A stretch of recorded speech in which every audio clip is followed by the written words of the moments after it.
In the heart of a remote countryside, there was a small town that was rarely mentioned in travel guides or maps.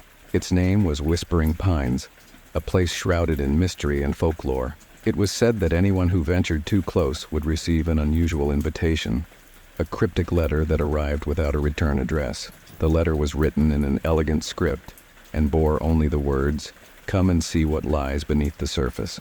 One day, Jessica, an investigative journalist known for her curiosity and skepticism, received such a letter. Intrigued by the enigma and seeking a story that would make headlines, she decided to visit Whispering Pines. As she drove down the winding road leading to the town, she couldn't shake the feeling that she was being watched. The dense forest surrounding the road seemed to close in on her, the trees whispering secrets in the wind. As Jessica approached the town, she was struck by its eerie silence. The once bustling streets were empty, the houses dark and deserted. The invitation had promised a revelation, but the town's desolation was unsettling. With a mixture of anticipation and apprehension, Jessica set out to explore the ghostly settlement. Jessica began her investigation by exploring the town's main square. The buildings, though well-maintained, had an unnaturally pristine quality, as if time had stopped. The shops were fully stocked, and the streets were impeccably clean, but there was no sign of life. As she walked through the town, Jessica noticed a peculiar pattern. Every time she turned a corner or entered a new building, the town seemed to shift subtly. Streets that were straight on one side of a building suddenly curved on the other. The town's layout was disorienting, with familiar landmarks appearing and disappearing, as if they were playing tricks on her perception. Her confusion grew when she found a local diner with a glowing neon sign that read, "Open." When she entered, the bell above the door chimed, but the interior was eerily quiet. The diner's decor was frozen in the 1950s, with vintage booths and checkered floors. She sat at the counter, hoping to find someone who could explain the town's peculiarities. After waiting for a while, Jessica began to feel a creeping sense of unease. The clock on the wall seemed to tick louder, each second stretching into eternity. The only sound was the hum of the refrigerator. When she looked up, she realized that the diner's staff and patrons were nowhere to be seen. The sudden absence of people left her feeling isolated and anxious. As the day turned to night, the town's silence grew heavier. Jessica decided to investigate further, hoping to find clues about the town's mysterious nature. She ventured into the outskirts, where she discovered an old, abandoned mansion. The mansion was imposing, with darkened windows and overgrown vegetation. Despite its dilapidated state, the mansion seemed to exude a strange allure. Inside the mansion was a labyrinth of dusty rooms and creaking floors. Jessica explored room after room, finding old photographs and remnants of past lives. The mansion's decor was elegant, but faded, hinting at a time when it was once grand. While exploring the mansion's attic, Jessica stumbled upon a hidden room. Inside, she found walls covered with old newspapers and photographs, all centered around the town's history. The articles spoke of mysterious disappearances and unexplained phenomena. One photograph in particular caught her attention. A group of people standing in front of the mansion, their faces obscured by shadows. As Jessica examined the photograph, she heard a faint whispering coming from the walls. The whispers grew louder, and she felt a chilling breeze pass through the room. The sensation of being watched became overwhelming. She turned to see shadowy figures lurking at the edges of her vision. Despite her attempts to confront them, they vanished whenever she looked directly. Jessica's investigation led her to an old library at the heart of the town. The library was filled with ancient books and documents, many of which were related to the town's history. She found a journal belonging to a former town official, detailing the town's strange occurrences and the mysterious disappearance of its residents. The journal revealed that Whispering Pines had been cursed for generations. The town's inhabitants had made a pact with a malevolent entity in exchange for prosperity and peace. The entity required periodic sacrifices, and the townsfolk had agreed to offer their own. Over time, the town's residents had vanished, replaced by illusions and shadows that perpetuated the town's facade. As Jessica read the journal, she realized that the town's inhabitants had been trapped in a timeless void, their souls bound to the entity's will. The town's current appearance was a mere illusion, masking the true horror beneath. The journal detailed a ritual that could potentially break the curse, but it required a sacrifice, a life given willingly. Determined to free the town's trapped souls, Jessica prepared for the ritual described in the journal. She gathered the necessary items, candles, symbols, and a ceremonial dagger before heading to the town's central square. The ritual required her to perform specific actions at key locations throughout the town, drawing on the entity's power to break the curse. Determined to free the town's trapped souls, Jessica prepared for the ritual described in the journal. She gathered the necessary items, candles, symbols, and a ceremonial dagger before heading to the town's central square. The ritual required her to perform specific actions at key locations throughout the town, drawing on the entity's power to break the curse. As she began the ritual, the town's atmosphere shifted, the sky darkened, and the whispers grew louder. The shadows around her seemed to come alive, swirling and reaching out as if trying to prevent her from completing the ritual. Jessica pressed on, her resolve unwavering despite the growing fear. The ritual involved drawing symbols on the ground and reciting incantations. As she completed each step, the town's illusions began to unravel. The pristine buildings and clean streets faded, revealing the town's true decayed state.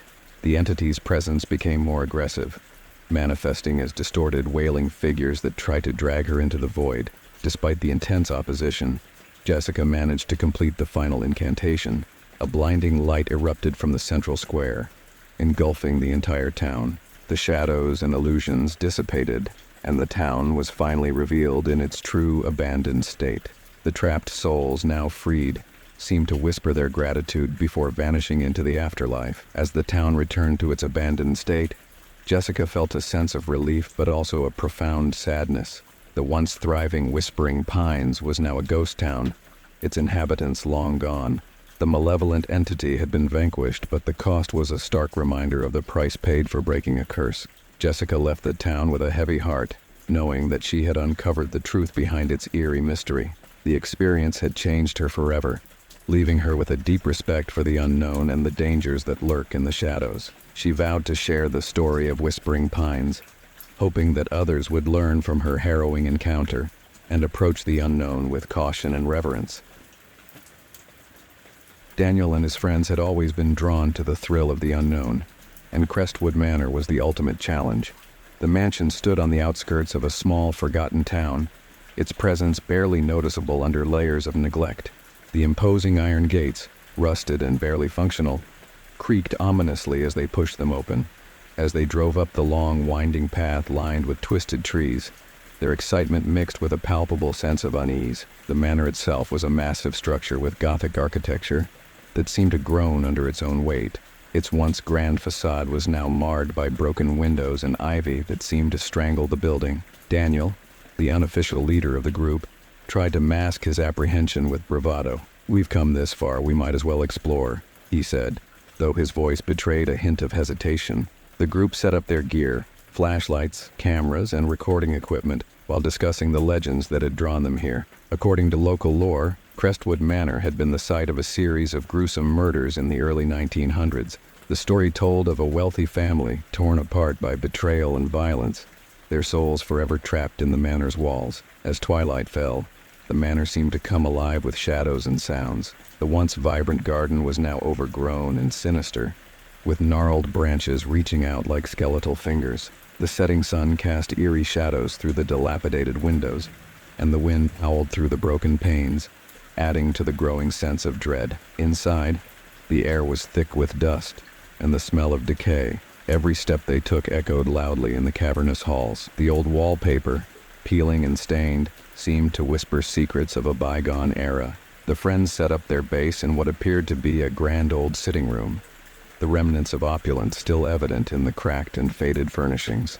As they settled in for the night, the first hints of something unsettling began to emerge.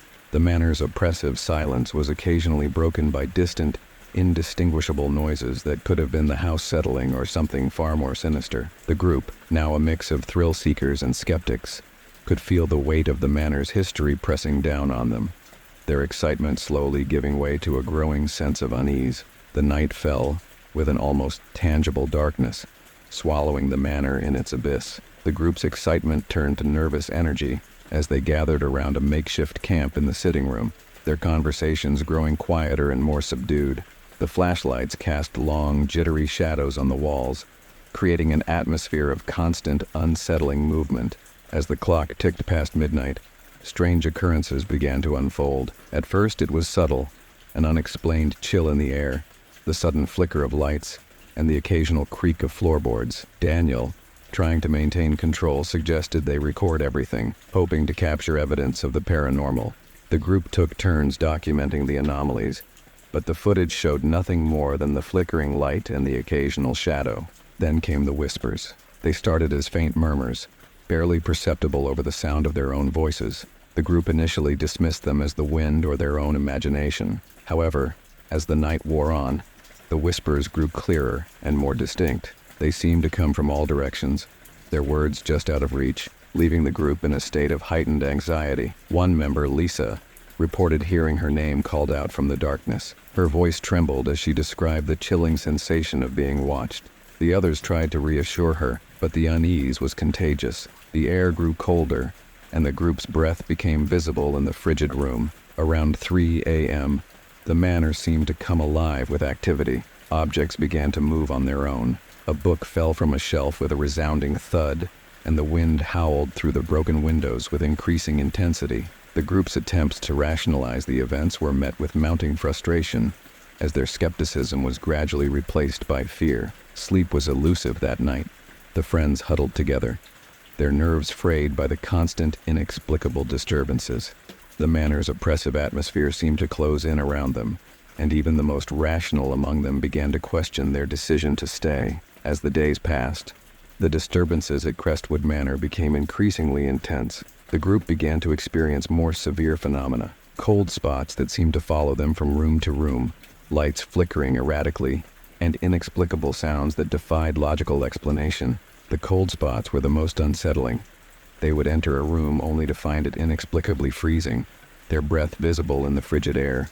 The temperature drops were sudden and localized, as though the cold was emanating from an unseen source. Despite their best efforts, the group could not find a rational explanation for these chilling occurrences. The flickering lights added to the growing sense of dread. The manor's electrical system was old and unreliable, but the lights would flash on and off with an erratic pattern that seemed deliberate. At times, the lights would dim to near darkness, only to burst back to life with a blinding intensity. The constant fluctuation in lighting made it difficult for the group to maintain their composure and focus on their investigation. The sounds, too, were increasingly disturbing. They heard whispers that grew louder with each passing night, their words still indecipherable but undeniably human. The whispers seemed to come from every corner of the manor, often escalating into a cacophony of disjointed voices that left the group on edge. One night, while reviewing the recorded footage, Daniel noticed something that sent chills down his spine. In the background of one of the recordings, a shadowy figure appeared briefly, moving across the screen before disappearing. The figure was indistinct, but its presence was undeniable. The group watched in stunned silence as the footage played over and over, the reality of their situation sinking in. Despite their growing fear, the group tried to continue their investigation. They conducted EVP, electronic voice phenomena, sessions, hoping to capture direct communication with whatever entities might be present. However, the results were inconclusive, with the recordings mostly filled with static and random noise. The lack of clear evidence only added to their frustration and anxiety. As the days wore on, the group began to show signs of strain. Their nerves were frayed, and their patience was wearing thin. The manor's oppressive atmosphere seemed to seep into their interactions, leading to tension and arguments. The once close friends were now at each other's throats, their shared fear exacerbating their individual anxieties.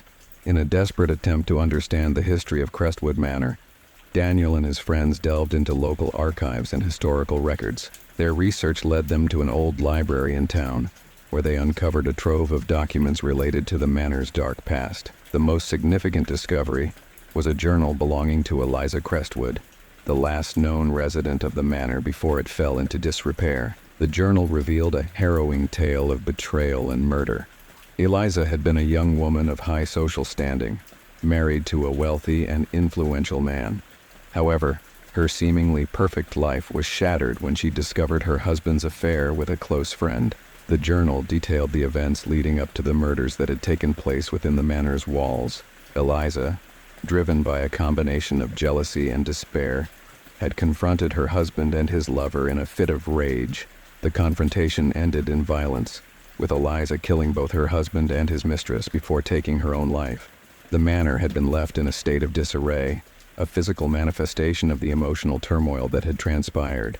As Daniel and his friends read through the journal, they were struck by the intensity of Eliza's emotions. Her writing was frantic and filled with anguish, reflecting the torment she had experienced in her final days. The journal also contained references to the restless spirits of those who had died in the manor, suggesting that their souls were trapped, unable to find peace. The revelation of Eliza's tragic story provided a chilling context for the phenomena the group had been experiencing. It became clear that the manor was not just haunted, it was a prison for the tormented souls of its former inhabitants. The friends realized that their presence in the manor had likely stirred the spirits, amplifying their suffering and anger. With this newfound understanding, the group felt a renewed sense of urgency. They needed to find a way to help the trapped souls find peace and end the haunting that had gripped Crestwood Manor. But the task ahead was daunting, and the manor's malevolent presence seemed to grow stronger with each passing day.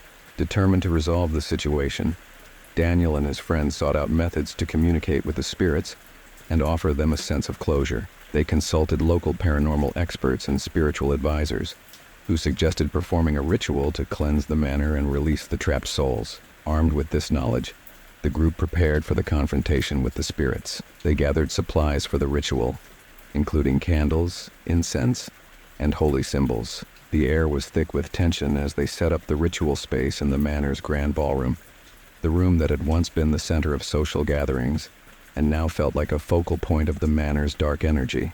As they began the ritual, the atmosphere in the ballroom became charged with a palpable energy. The candles flickered violently, and the incense smoke swirled in eerie patterns. The group chanted prayers and invoked protective spirits, their voices trembling with a mixture of fear and determination. The ritual reached its climax as the group attempted to make contact with the spirits directly.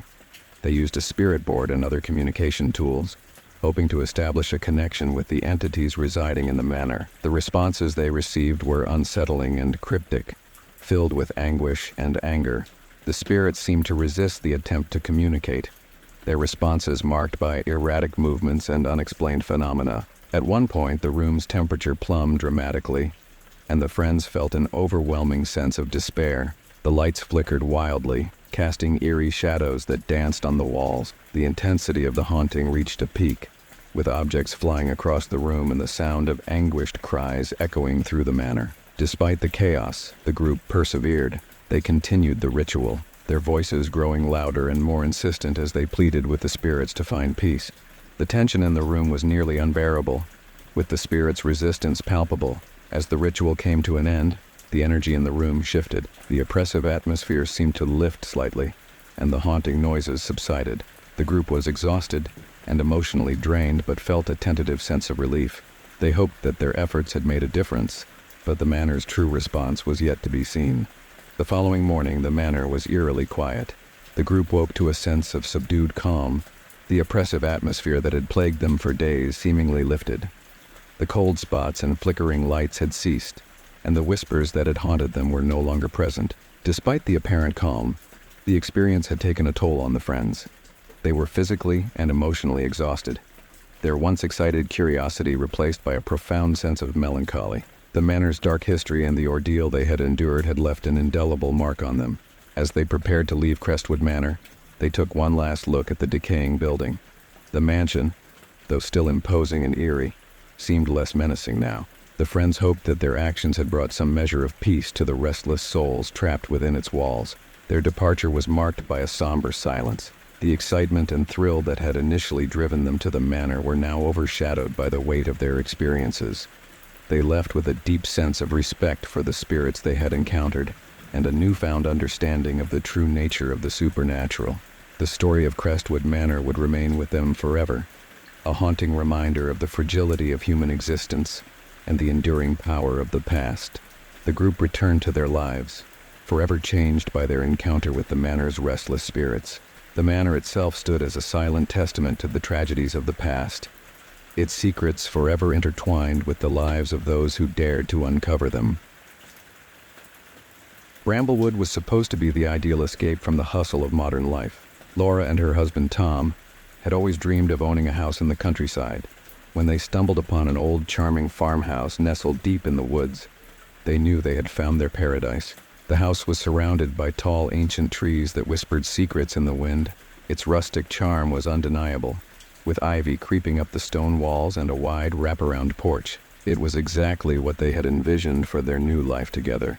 They spent weeks renovating, preparing it to be their perfect retreat. However, from the moment they arrived, an unsettling feeling began to creep over Laura. It was as if the house had a presence of its own, watching them with unseen eyes. Tom, always the practical one, brushed off her concerns. "It's just the change in scenery," he said, trying to reassure her. But as the days went by, the strange occurrences began. Objects would be out of place, doors would creak open on their own, and Laura could have sworn she heard footsteps behind her when she was alone. She tried to convince herself it was just the house settling, but the feeling of being watched grew stronger with each passing day. One evening, as a storm raged outside, Laura was alone in the house while Tom was out running errands. The wind howled through the trees, and the rain pounded against the windows. As she sat by the fireplace reading a book, she heard a soft, mournful cry coming from the upper floors. She froze, her heart pounding in her chest. The sound was faint, but unmistakable. A voice, or something that sounded like one. Gathering her courage, Laura ascended the stairs, each step creaking under her weight. The hallway was dark, lit only by the occasional flash of lightning. The sound seemed to come from the attic, a place they had yet to explore. With trembling hands, Laura pulled down the attic stairs and climbed up into the dusty, dimly lit space. The attic was filled with old furniture, cobwebs, and forgotten memories. As she searched the room, the crying grew louder and more desperate. Suddenly, a cold breeze swept through the attic, extinguishing the light from her flashlight. The temperature dropped rapidly, and Laura's breath became visible in the frigid air. In the pitch-black darkness, she felt a presence, a chilling, malevolent force that seemed to surround her. Laura and Tom decided to investigate the history of the house, hoping to uncover any secrets that might explain the strange occurrences. They visited the local library and spoke with elderly residents who had lived in Bramblewood for decades. They learned that the house had a dark past. It was built by a reclusive man named Ezra Blackwood, who had lived there alone for most of his life. Rumors circulated that Ezra had been involved in occult practices, and some believed he had summoned dark forces into the house. Laura and Tom were skeptical but troubled by the stories. As they delved deeper, they found old newspaper clippings about mysterious disappearances and unexplained phenomena surrounding the house. The more they learned, the more they began to question whether their new home was truly a safe haven or a place of dark, lingering evil. Despite their fear, they decided to confront whatever was haunting them. They planned to stay in the house and perform a ritual to cleanse it of any lingering spirits. They hoped that by facing their fears head-on, they could rid themselves of the malevolent presence. The night of the ritual was filled with tension. Laura and Tom gathered the necessary items, a mixture of salt, holy water, and candles, and set up the ritual in the living room, the heart of the house. They followed the instructions from an old book they had found, trying to recreate the rituals described in the stories they had read. As they began, the air grew heavy, and an oppressive silence settled over the house. The candles flickered erratically, and shadows danced on the walls. Laura could feel the temperature drop, and the sense of being watched intensified. As they recited the incantations, a loud bang echoed through the house. The lights flickered, and the ground beneath them seemed to tremble. Laura and Tom pressed on, their voices growing louder and more desperate. The cries and whispers grew louder, almost as if the house itself was trying to resist their efforts. Just as they reached the climax of the ritual, a blinding flash of light filled the room. When it cleared, everything was eerily silent. The oppressive atmosphere seemed to lift, and the house felt lighter, as if a great weight had been removed. In the days that followed, Laura and Tom tried to return to their normal lives. The strange occurrences had ceased, and the house seemed peaceful once more. They were relieved but also troubled by the experience. They couldn't shake the feeling that they had only scratched the surface of something much darker. One evening, Laura discovered an old journal hidden in the attic. It belonged to Ezra Blackwood and contained disturbing entries about his experiments with dark forces and his descent into madness. The final entry was a cryptic message about a dark force that would never truly be vanquished. The discovery left Laura and Tom with more questions than answers. They had succeeded in driving away whatever had been haunting them, but they couldn't escape the feeling that the darkness was still lurking, waiting for the right moment to return. Years later, Laura and Tom moved away from Bramblewood, unable to shake the haunting memories. They left the house behind, but it was never far from their thoughts. The final revelation came when they learned that the house had been abandoned and that subsequent owners reported similar experiences. Laura and Tom discovered that the house had a cyclical pattern of haunting, with periods of calm followed by terrifying activity. It seemed that the house was bound to the dark forces that Ezra Blackwood had unleashed. No matter how many times it was cleansed or exorcised, the malevolent presence would always return.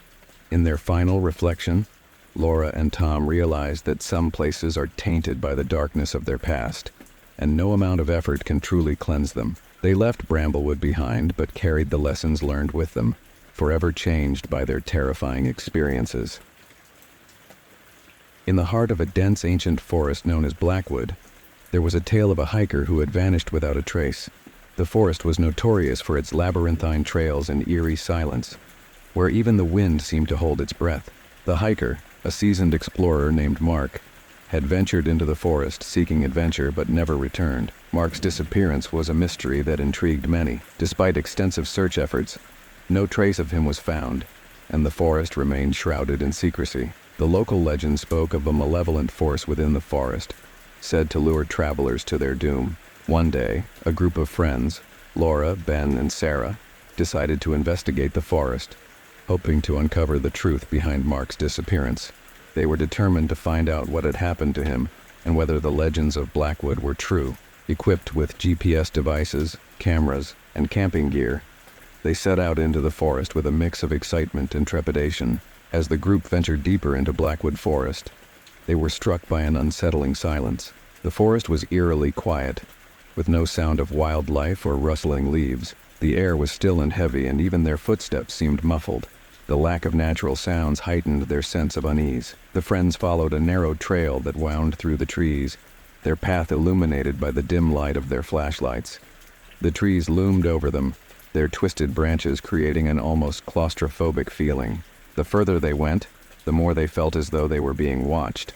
At one point, the group stumbled upon a clearing with a small, dilapidated cabin in the center. The cabin was old and weather-beaten, its windows shattered and its door hanging ajar.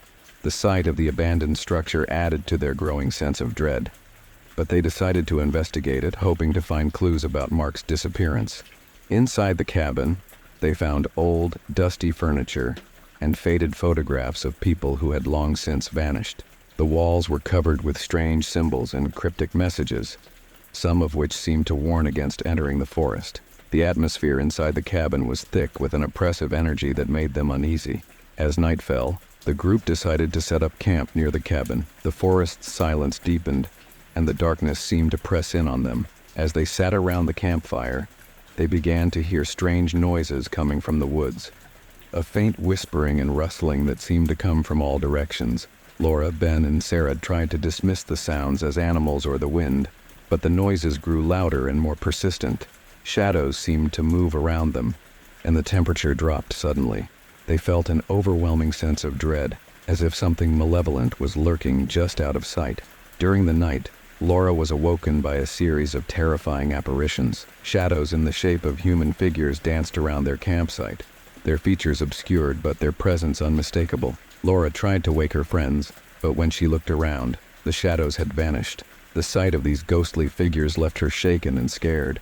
The next morning, the friends continued their search, determined to uncover the truth behind Mark's disappearance. They followed a trail marked by the same strange symbols they had seen in the cabin. The symbols seemed to guide them deeper into the forest, leading them to a hidden grove surrounded by ancient, gnarled trees. In the center of the grove was a large stone altar, covered in moss and grime. The altar was etched with more of the cryptic symbols and had a strange, pulsating energy. As they approached the altar, they felt an intense, almost magnetic pull. The air around them seemed charged with a supernatural force. Ben, who was skeptical of the forest's legends, touched the altar and immediately fell to the ground, clutching his head in agony. The others rushed to his side, but Ben was unresponsive. The altar seemed to be the source of a powerful and malevolent force that was affecting them all. As they tried to help Ben, the forest grew even darker and more foreboding. The whispering voices became louder, and the apparitions returned, this time appearing more solid and menacing. The friends realized that they had awakened something ancient and dangerous within the forest. Desperate to save Ben and escape the forest, Laura and Sarah decided to perform a ritual they had found in an old book in the cabin. The ritual was intended to appease the malevolent force and restore balance. They used the symbols from the altar and recited the incantations, hoping that it would drive the spirits away. The ritual seemed to work at first. The apparitions faded, and the oppressive energy lifted slightly. However, the forest was still filled with a sense of impending doom. The friends felt as though they were racing against time, trying to get out before the malevolent force regained its strength. With Ben still unconscious, Laura and Sarah carried him through the forest, following the trail they had marked earlier. The forest seemed to shift and change around them, making it difficult to find their way.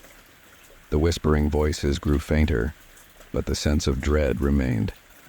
After what felt like hours of navigating the forest's twisting paths, they finally emerged from Blackwood Forest, exhausted and traumatized. Ben slowly regained consciousness, though he was weak and disoriented. The friends were relieved to be free of the forest's grip, but they knew that their lives had been forever changed by their encounter. They left Blackwood Forest with a newfound respect for its mysteries and dangers.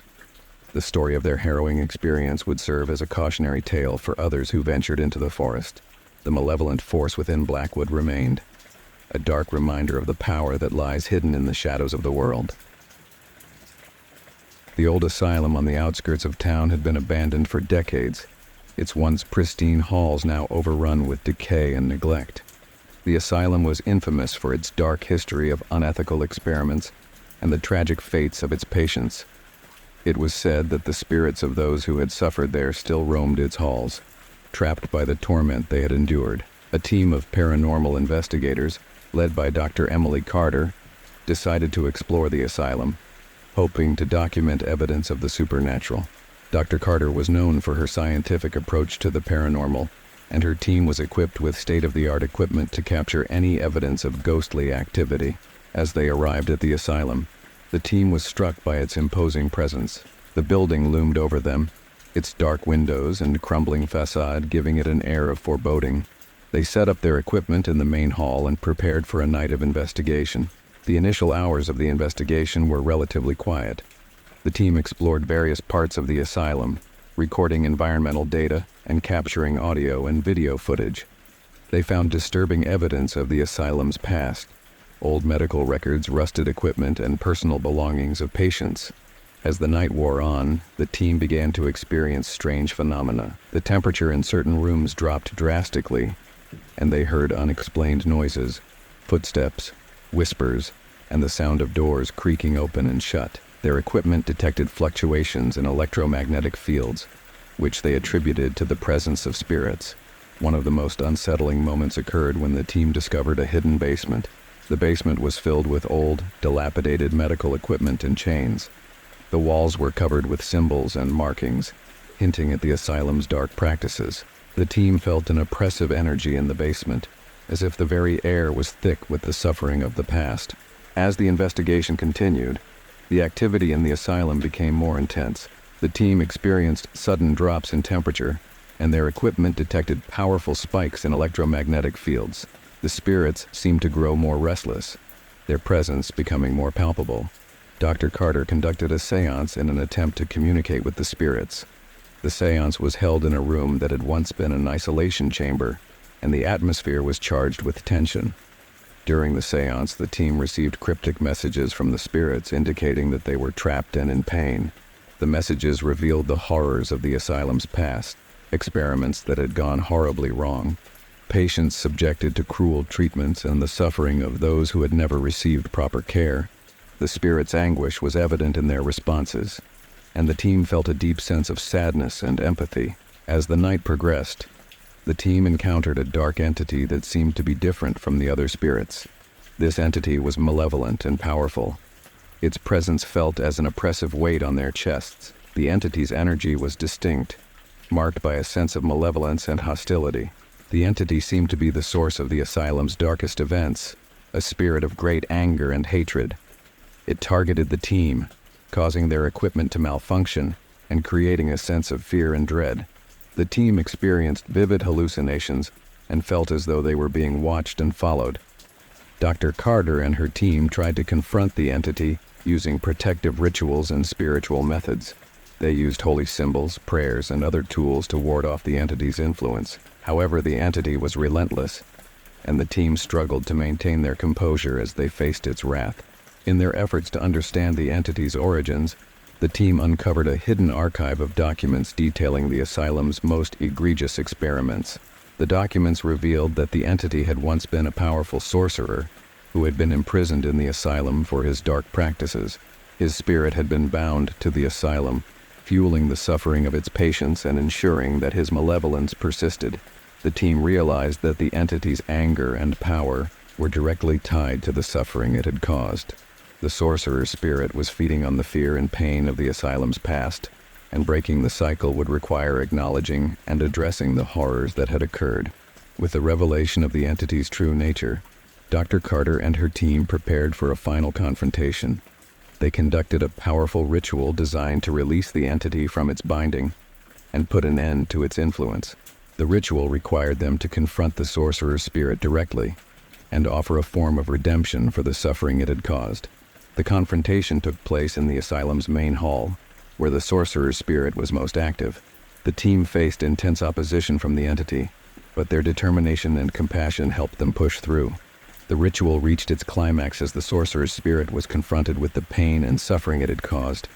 The entity's presence began to wane, and the oppressive energy in the asylum began to lift. As the ritual concluded, the sorcerer's spirit was finally released, and the asylum's dark energy dissipated. The team felt a sense of relief and accomplishment, knowing that they had brought some measure of peace to the restless spirits trapped within the asylum. The investigation had been a harrowing experience, but it had also been a journey of understanding and redemption. In a small, dusty antique shop, there was a display of mysterious and intriguing artifacts from around the world. Among the collection was an old, ornate box with intricate carvings and a dark, ominous aura.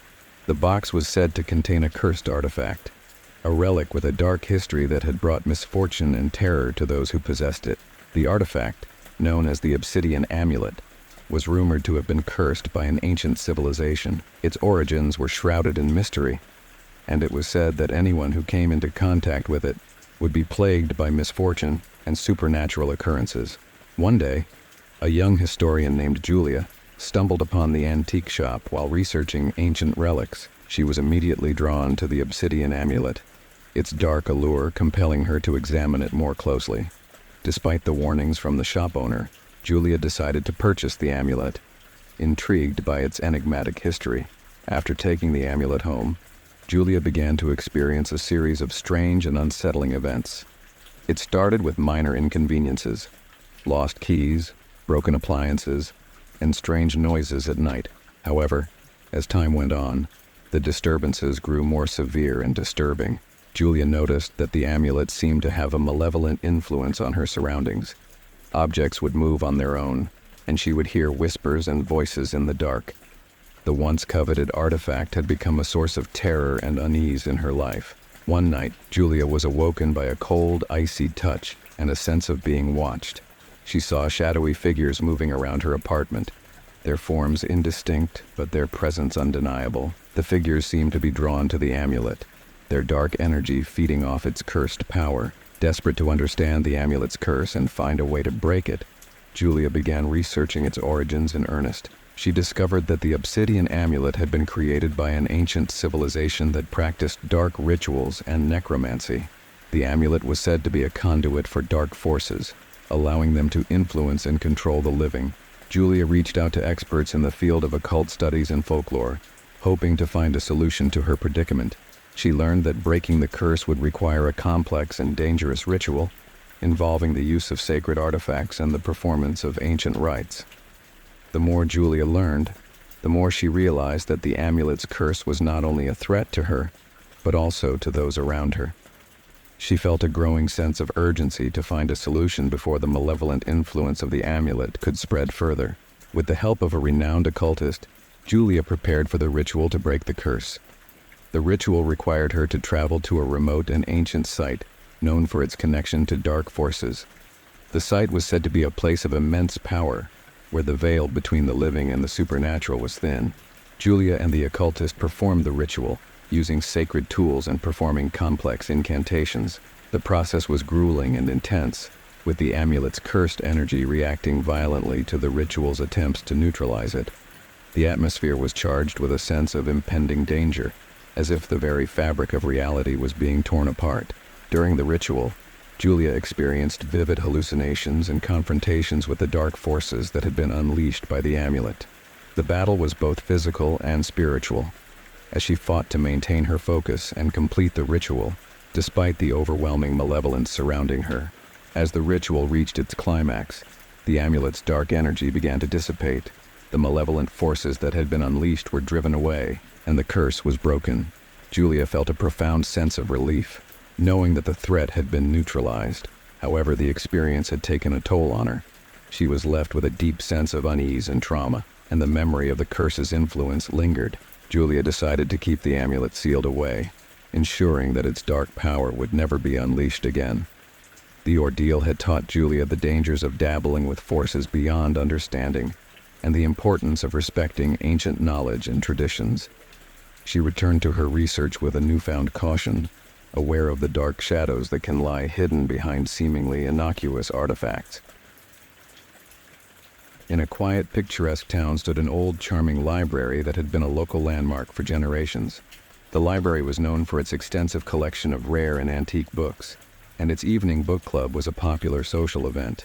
One evening, a newcomer named Mark joined the book club, eager to explore the library's vast collection. Mark was a writer with a fascination for obscure literature and hidden histories. He was immediately drawn to the library's extensive archives, particularly a section of ancient tomes that were rarely accessed.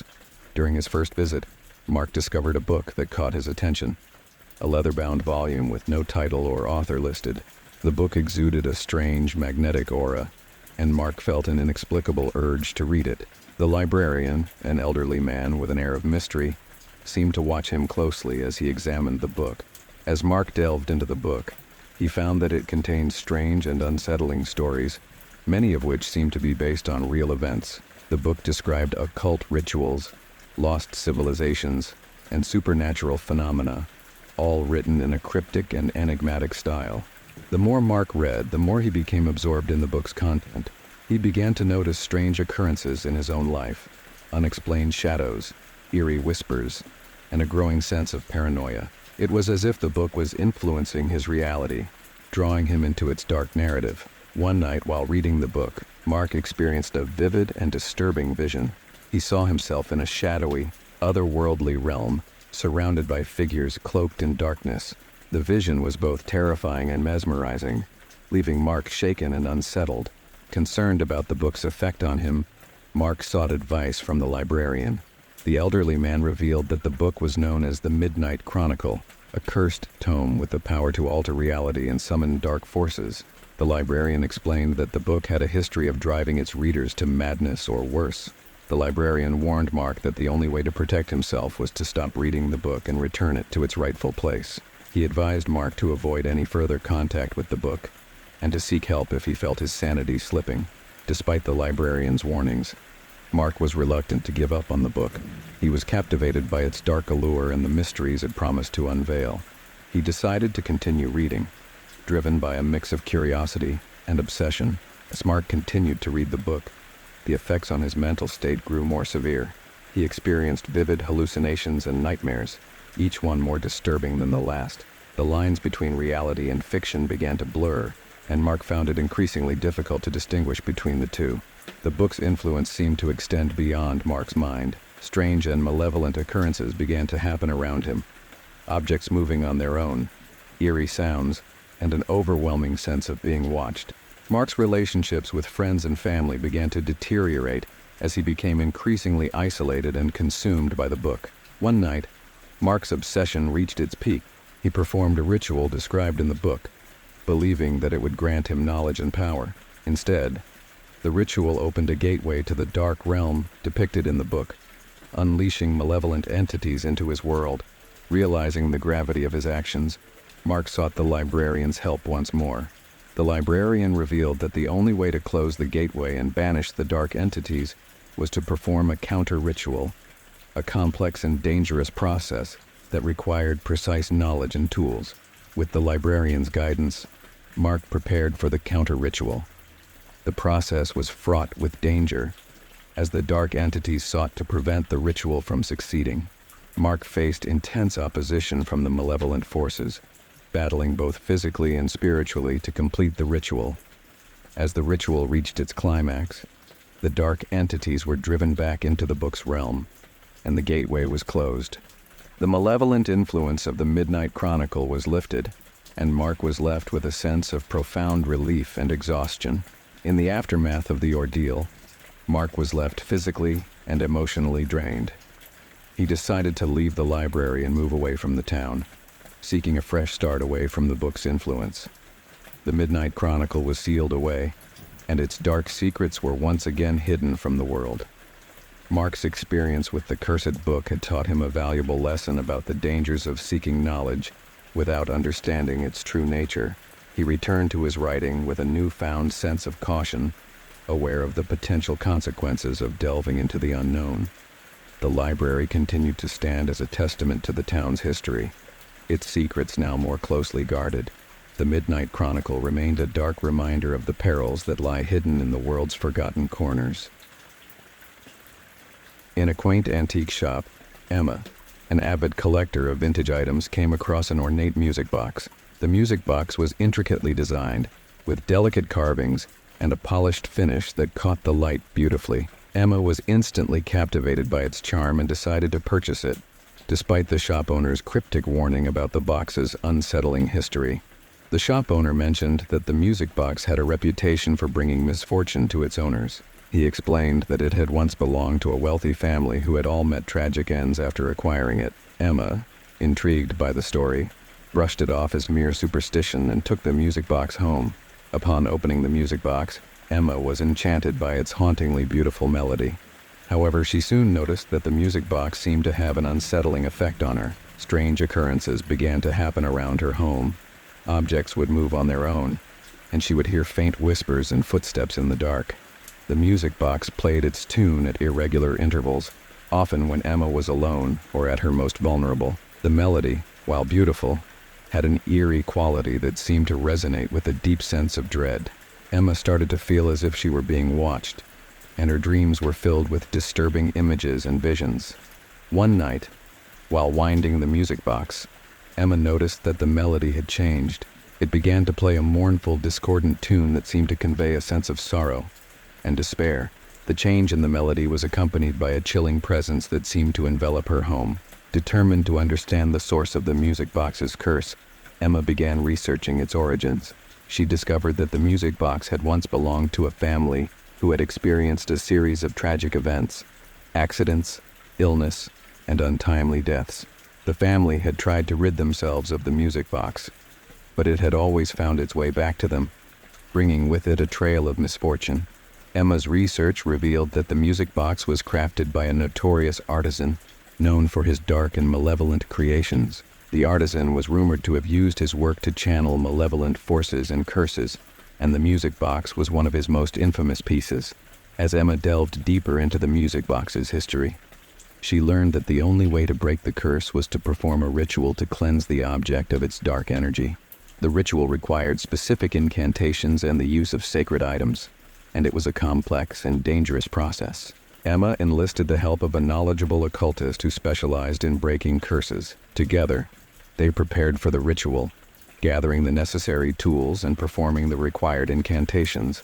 The ritual was to be conducted at midnight, when the music box's dark energy was at its peak. As they performed the ritual, the atmosphere in Emma's home became charged with a sense of impending danger. The music box's eerie melody played on its own, growing louder and more dissonant. The occultist guided Emma through the process, using protective spells and sacred items to counteract the curse.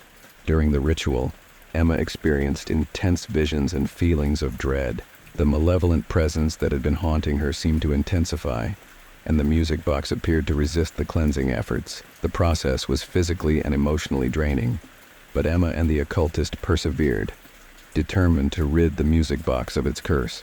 As the ritual neared its end, the music box's melody began to change once again.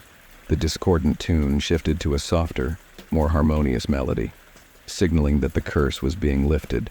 The oppressive atmosphere in Emma's home began to dissipate, and the strange occurrences that had plagued her came to an end. The music box was finally cleansed of its dark energy, and its once ominous presence was replaced by a sense of peace and tranquility.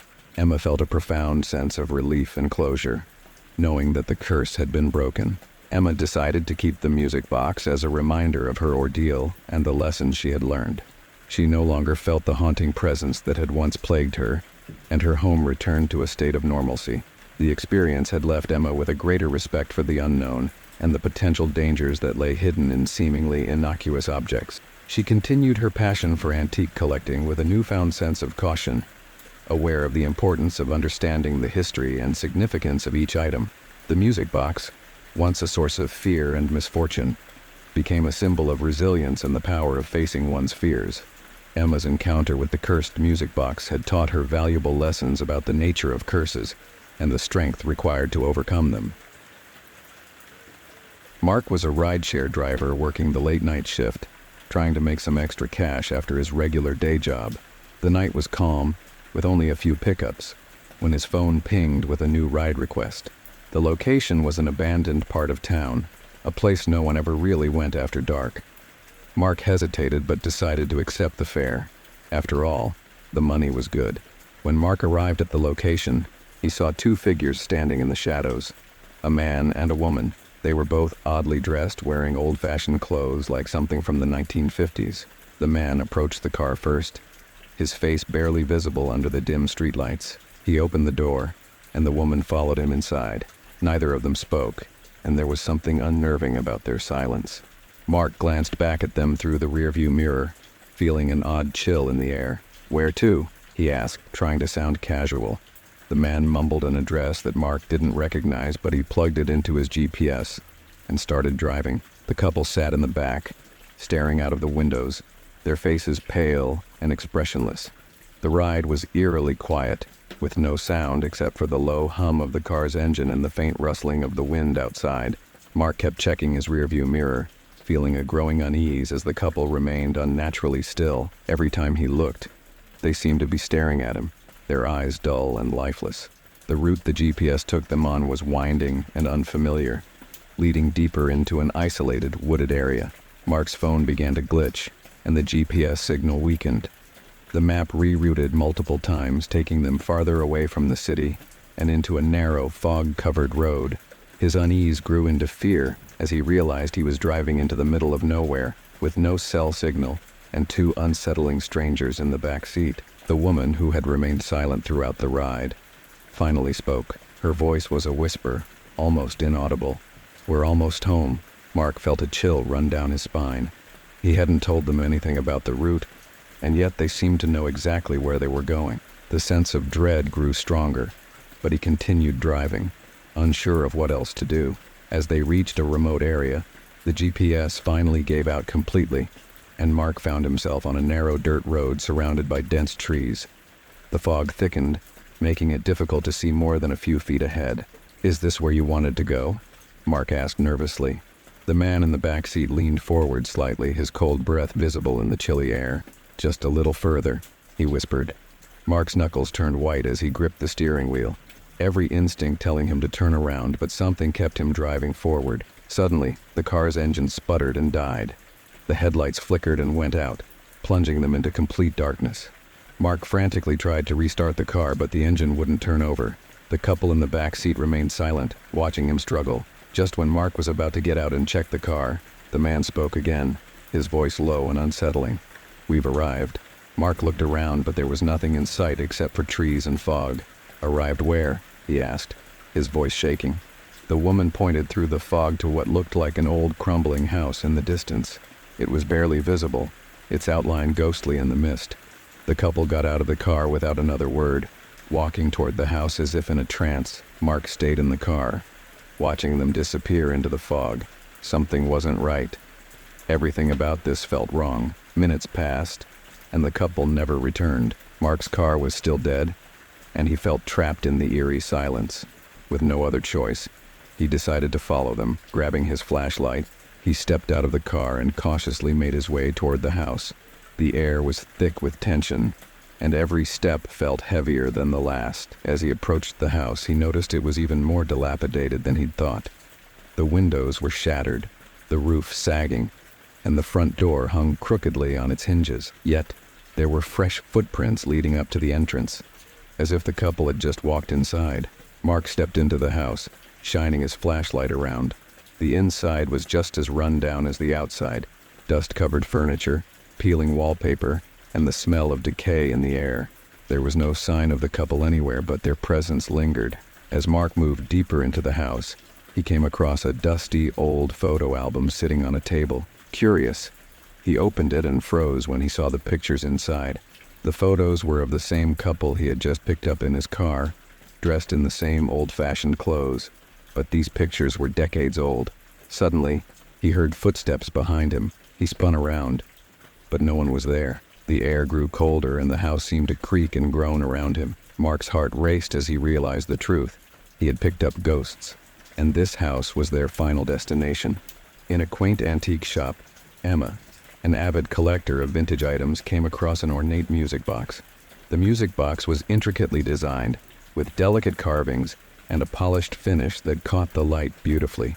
Emma was instantly captivated by its charm and decided to purchase it, despite the shop owner's cryptic warning about the box's unsettling history. The shop owner mentioned that the music box had a reputation for bringing misfortune to its owners.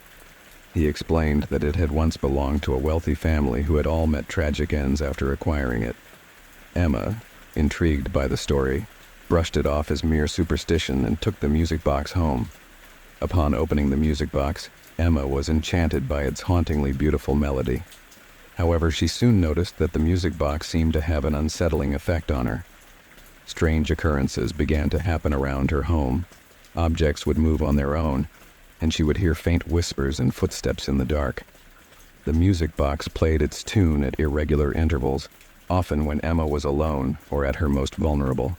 The melody, while beautiful, had an eerie quality that seemed to resonate with a deep sense of dread. Emma started to feel as if she were being watched, and her dreams were filled with disturbing images and visions. One night, while winding the music box, Emma noticed that the melody had changed. It began to play a mournful, discordant tune that seemed to convey a sense of sorrow and despair. The change in the melody was accompanied by a chilling presence that seemed to envelop her home. Determined to understand the source of the music box's curse, Emma began researching its origins. She discovered that the music box had once belonged to a family who had experienced a series of tragic events.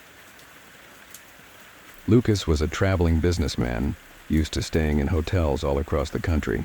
But the hotel he checked into that evening was different, an old Victorian-style inn in a small, quiet town. It had a reputation for being charming, but as soon as Lucas stepped inside, he felt a strange unease. The receptionist greeted him with a forced smile, her eyes darting nervously around the lobby. "Welcome to the Willow Inn," she said, handing him a room key. "You'll be staying in room 13. Lucas raised an eyebrow. "Room 13? Isn't that considered unlucky?" The receptionist's smile faltered. "Not here. It's just a number," she replied, but something in her tone made Lucas uneasy. He took the key and headed upstairs, brushing off his discomfort as superstition. Room 13 was a standard hotel room, modestly furnished, with a queen-sized bed, a desk, and a small bathroom. But as soon as Lucas entered, he noticed an odd chill in the air. The room felt colder than the rest of the hotel, and there was a strange, musty smell that lingered, despite the room appearing clean. Shrugging it off, Lucas unpacked and settled in for the night. However, as the hours passed, strange things began to happen. The lights flickered intermittently, and the TV turned on by itself, displaying static before shutting off again. Lucas dismissed it as electrical issues. Old hotels often had faulty wiring after all. But then, around midnight, he heard it. The faint sound of whispering. It was barely audible at first, like voices coming from the hallway, but as he listened more closely, he realized the whispers were coming from inside the room. Lucas's heart raced as the soft, unintelligible whispers filled the room. He scanned the area, expecting to see someone, but the room was empty. His eyes darted to every corner, but there was no one. The whispering grew louder surrounding him, though no clear words could be made out. "Hello? Is someone there?" Lucas called out, his voice trembling slightly. Silence. For a moment, the room was completely still. He slowly moved toward the window, hoping to catch some air and shake off the eerie sensation. Suddenly, the whispering returned, more intense this time. It was as if multiple voices were all speaking at once, layered over each other, creating an overwhelming cacophony. Lucas spun around only to see the shadows in the corners of the room shift unnaturally. The shadows seemed to stretch and move, as if they were alive, dancing on the walls, growing larger with every second. Lucas backed up against the window, his heart pounding. His rational mind told him it was just his imagination, but the shifting shadows and the relentless whispering were too real, too close. Determined to get to the bottom of what was happening, Lucas pulled out his phone and began searching for information about the Willow Inn. It didn't take long to find something that made his blood run cold. Room 13 had a dark history. Years ago, the room had been the site of a gruesome murder. A woman had been found dead in the room, and her killer was never caught. Guests who stayed in room 13 often reported strange occurrences: cold spots, flickering lights, objects moving on their own, and most disturbingly, whispering voices in the dead of night. Some even claimed to have seen the ghost of the murdered woman standing at the foot of the bed, watching them as they slept. Lucas felt a knot tighten in his stomach. He had heard of haunted hotels before, but he had never taken such stories seriously. Now, standing in room 13 with the shadows closing in around him, he wasn't so sure. The whispering had returned, softer now, almost beckoning him. It was as if the voices wanted something from him, wanted him to understand their pain, their suffering. Lucas could feel the weight of the room pressing down on him, suffocating him. Lucas tried to sleep, but every time he closed his eyes, the whispering grew louder, echoing in his ears. He tossed and turned, his mind racing with thoughts of the woman who had died in the room, her ghost lingering, unable to move on. Around 3 a.m., Lucas awoke with a start. The room was pitch dark, the only sound the low hum of the hotel's heating system. But then, he heard it again, a soft, almost mournful whisper. He turned his head slowly, and his breath caught in his throat. At the foot of his bed stood a figure, faint but unmistakable, a woman, her hair disheveled, her clothes torn and blood-stained. Her eyes were wide and hollow, filled with a deep sadness. She was staring directly at him. Lucas froze, too terrified to move. The woman's ghostly figure seemed to flicker like a dying candle flame, and her lips moved, whispering something he couldn't understand. Then, in a flash, she disappeared. Lucas shot up from the bed, his body drenched in cold sweat. He turned on every light in the room, but the overwhelming presence of the room's darkness lingered. The shadows in the corners seemed thicker, more oppressive. He needed to leave. Now, Lucas hastily packed his things, his heart hammering in his chest. The air in the room was thick with a cold, oppressive energy, and every second he spent in room 13 felt like an eternity. As he grabbed his suitcase and headed for the door, the whispering returned, louder and more frantic than before. This time it wasn't just a whisper. It was a plea. "Help me." The voice was soft, feminine, and filled with pain. Lucas stopped in his tracks, his hand on the doorknob. His pulse quickened. Was this the ghost of the woman who had died in the room? Against his better judgment, Lucas turned around. The shadows in the room swirled violently, as if the darkness itself was alive, and in the middle of it stood the ghostly figure of the woman. Her eyes locked onto his, and for a brief moment, Lucas felt her pain, her fear, her desperation. She was trapped, bound to the room by the violence that had ended her life. "Please," she whispered again, her voice barely audible over the sound of the shadows shifting around her. "I need to be free." Lucas felt a surge of sympathy for the ghostly figure, but he knew there was nothing he could do. He wasn't equipped to deal with whatever dark force held her captive. All he could do was leave. Without looking back, Lucas fled the room, the sound of whispering following him all the way down the hallway. He checked out of the hotel immediately, his hands shaking as he handed over the key. The receptionist gave him a knowing look, as if she had seen this all before. Lucas never returned to the Willow Inn, and he made a point to avoid any hotels with room 13 on the floor plan.